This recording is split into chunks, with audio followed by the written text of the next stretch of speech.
Hello and welcome to the Hollow Knight series. If you're someone who learned about Hollow Knight through Silksong videos and want to beat the game before playing Silksong, you've come to the right place, as I'm playing in Steel Soul mode, where if I die, I have to completely restart the run. I'm not going to full speedrun the game and skip every unnecessary step, just so you can go and say, I beat Hollow Knight, it's Silksong time. Because Hollow Knight is an amazing game that deserves just as much attention as Silksong, and you shouldn't rush it. I'm just here to help you not get stuck for 30 hours on a small step, so you can fully enjoy Hollow Knight and still be able to play Silksong relatively soon. If I can beat the game with my techniques without dying, then you should be able to beat the game normally. Welcome to Season 1, with the goal of getting 112% in Steel Soul. Enjoy. Spoiler warning, of course. But first, upload schedule.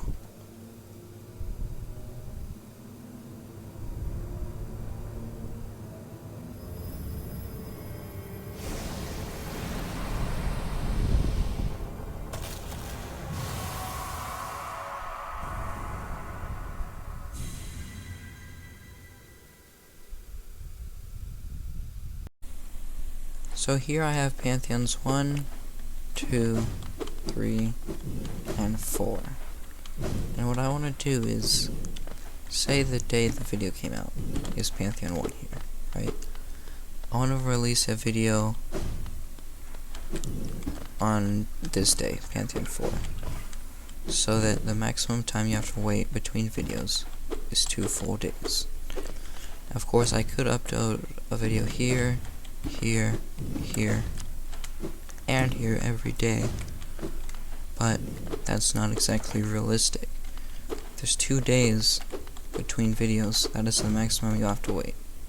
Well, at least that's the plan.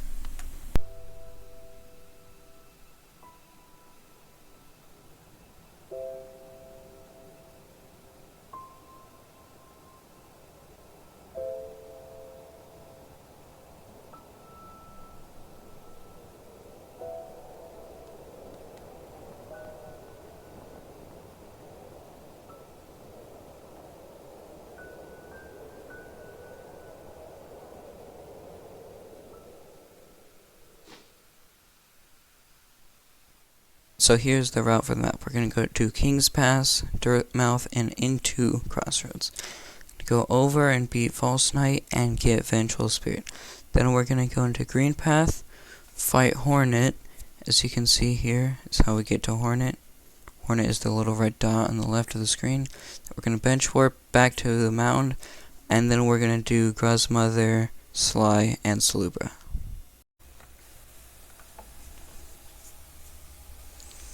Let the run begin. So there's not many tips I can give you for the first part, except use up slash, so you don't have to deal with nail knockback, pushing you back and slowing you down a little bit. But that's really it. As well as right here, if you pogo the second spike, like this, it puts you up perfectly. And here,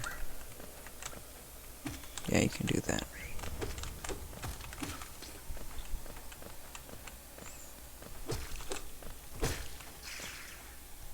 Get the lifeblood, which is the blue health.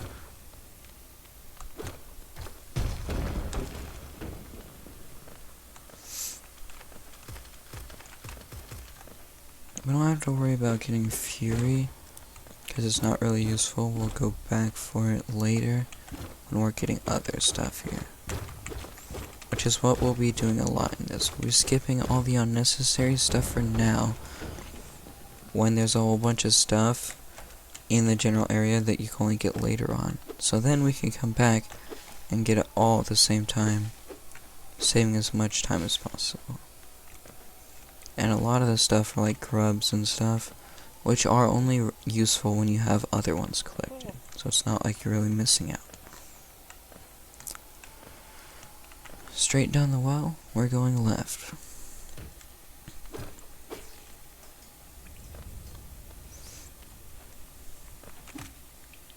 Also, as you saw earlier, I did outside the big door what's called an inventory drop.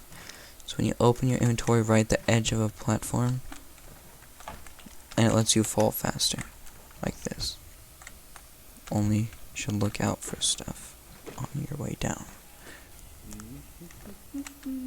Map maker guy, you can buy a map, which if you'd like to follow along better, if you're not good at seeing where I'm going, might be helpful. So the tip here is after fighting the first guy, you can use this spike and kill both. But I always do it a little too early, so I missed the first guy. But a free kill is a free kill. And like that, you've completed the first little fight.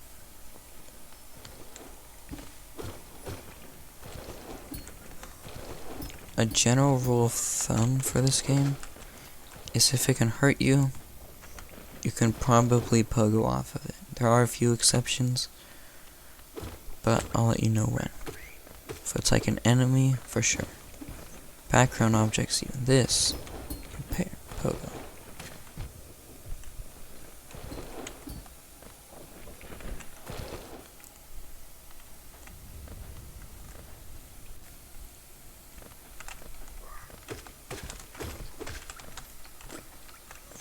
And then up here is False Night.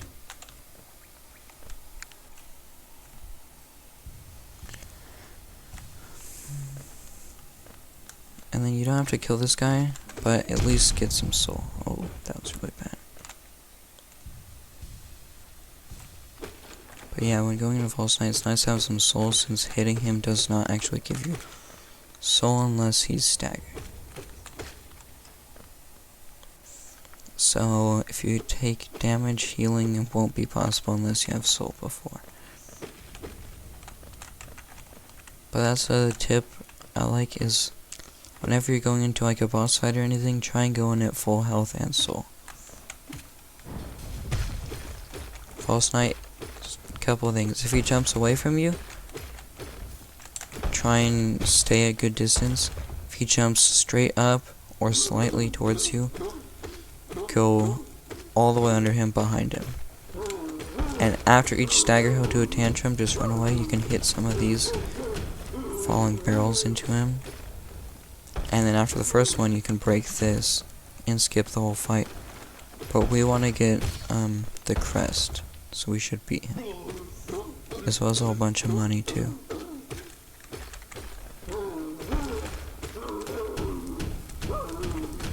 Yeah, you can just hit these into him for some free damage.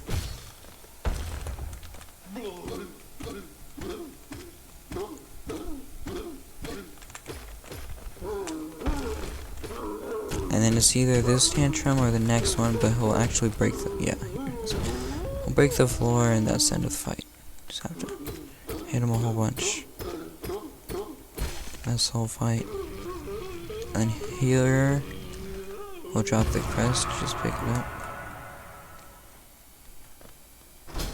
Walk up here and get all your money.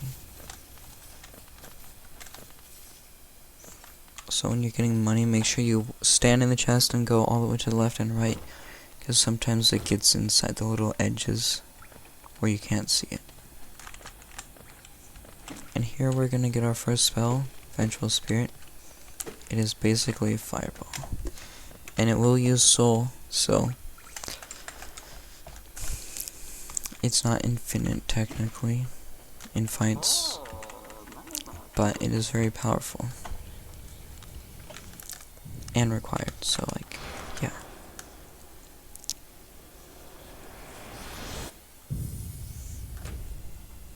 Well, technically it's not required, because you can do some really absurd and frame perfect skills where you can technically bypass without it, but it's not really practical, though. You might as well just go and get it. Break those for later. Thing about Vengeful Spirit is it's really good for taking out bosses and tough enemies, but that's not the only time you should use it. You should also use it if there's an enemy that's super annoying, or that you just don't want to fight. Like, right here, if he hits me, I hit those spikes, I'm taking 2 damage. So I want to kill him, so I don't take an unnecessary amount of damage.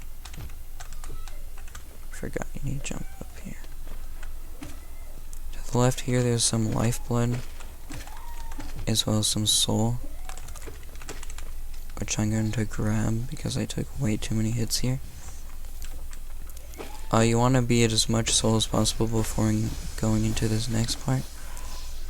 It's about good. All you have to do is hit him with 3 fireballs, kill his thing, and then fireball him one more time.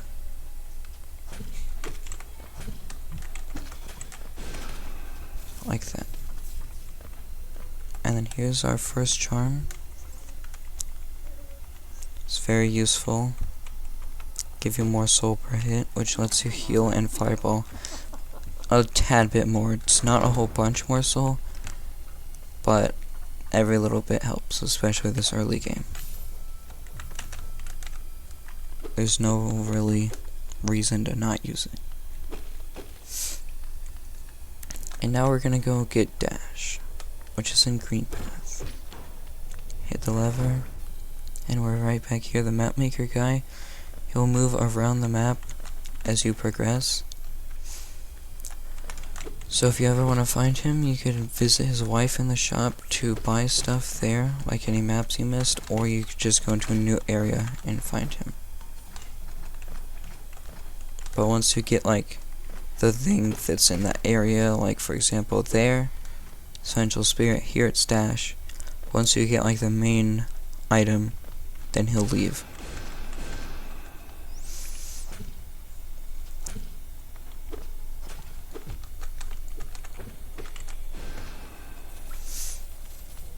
And now we're just about in green path. Watch out for the acid. It's not exactly deadly, but it's still really annoying. It won't end your run, but it will take a chunk of health away.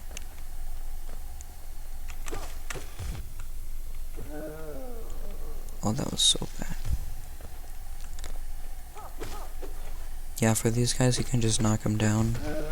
Then you don't have to worry about them.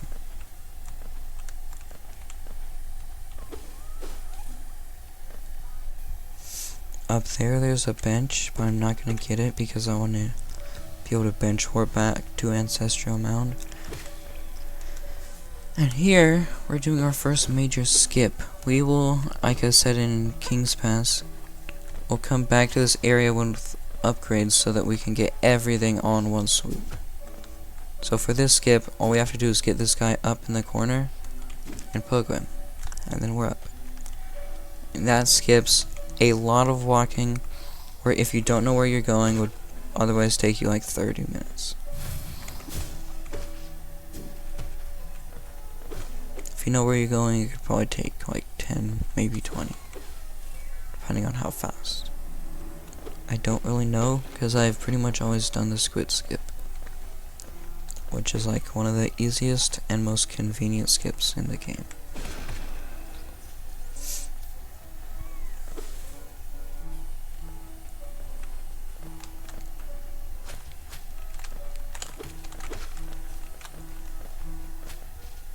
Make sure to top up on soul here. Gonna fight a guy. It only takes 3 fireballs to kill him. Just walk over here, shoot him 3 times and he's dead. Oh, and a hit, my bad. But yeah, easy fight, easy money. Just fireball him 3 times and hit him once.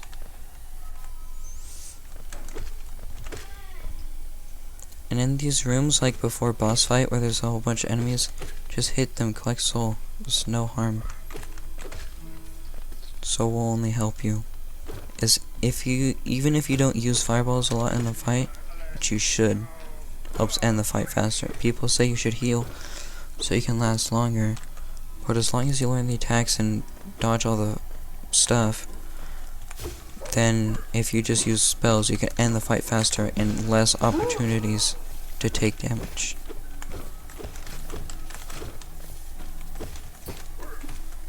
So yeah, even if you don't use spells in combat, if you at least start off the battle with 3 spells, that's still a ton of damage. And you're at full HP, so the soul is not really doing anything for you anyways.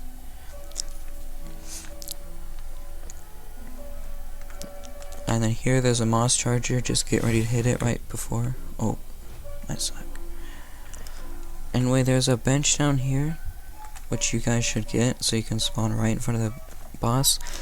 You can't bench warp with me, but you can buy this and fast travel to Dirtmouth, and then just go down the well and you'll be pretty much caught up with me. And then up here is the boss, where we get dash, which dash is really good, and it is of course required. This boss only has a few attacks. I recommend you watch this whole fight before attempting it yourself so you can get a general idea of what to look out for. When it throws its needle like this, that is your perfect time to get a ton of damage in.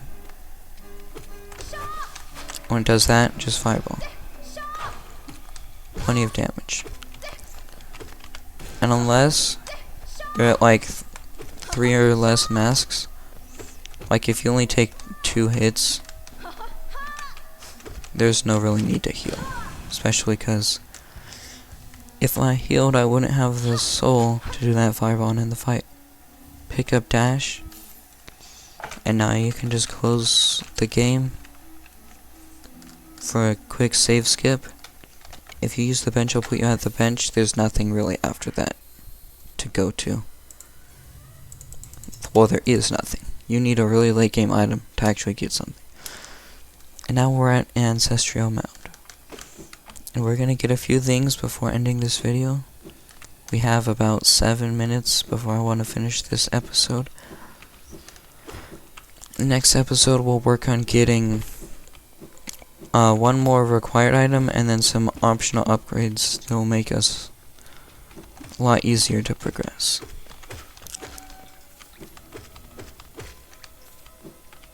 And then in the video after that, we'll probably go over more optional upgrades and then go into the next area. But it all depends on how fast we can get things done.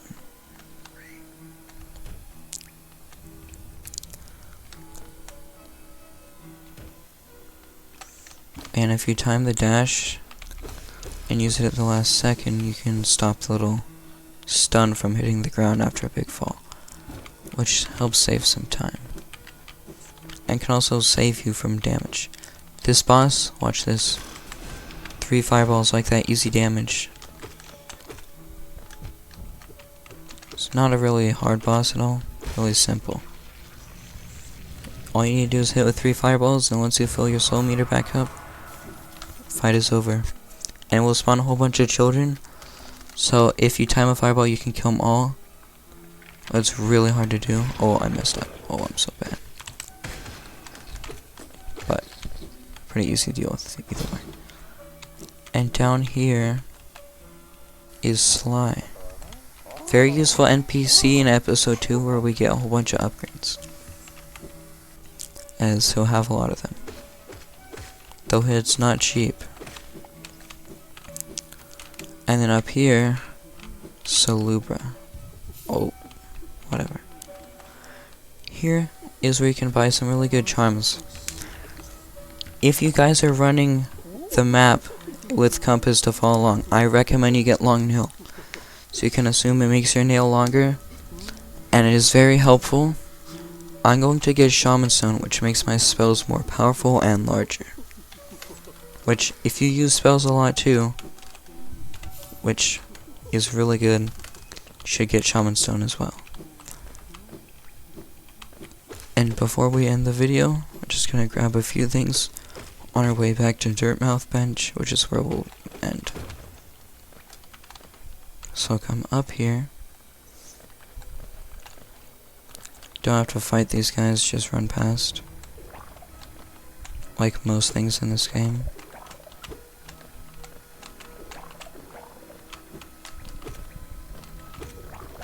Just don't spend too long in here, as it can get overwhelming fast.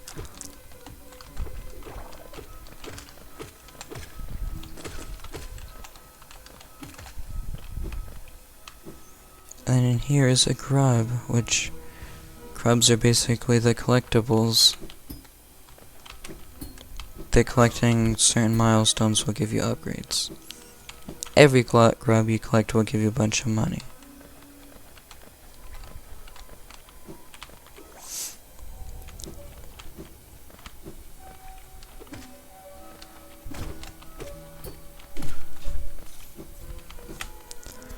There's another grub up here.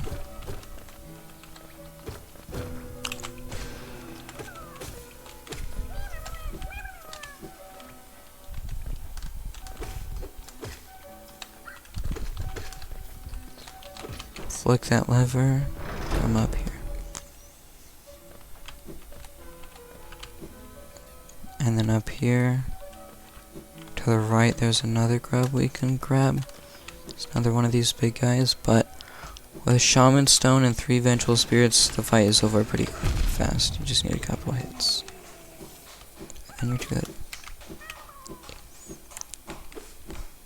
And killing those guys will help make back the Geo we lost when buying our charms. Also, I forgot to mention Shaman Stone. Steady Body is not really useful early game. Yeah, you've probably heard the memes, just hold forward, which is true, and there are some uses where you can't just hold forward, but for this early in the game, there's really no reason. You might as well develop the skill to hold forward. And quick focus is pretty useful if you're slow reaction speed and don't have much time to heal. It is expensive though, and it's 3 notches, so it's hefty, but it's going to be all for this video. Here is the map shop where you can buy compass, maps, quills, pins, and stuff. And here is Sly, the guy we just saved, which, as I said before, he will be very helpful in the next episode for getting our upgrades. But yeah, thanks for watching. Stay tuned for episode 4 or 2, which will be in the 4th day. Today's the 1st, not of the month, just of the series. So today, tomorrow, day after that, and the day after that is the next video. So subscribe so you don't have to remember that sequence. Alright, bye.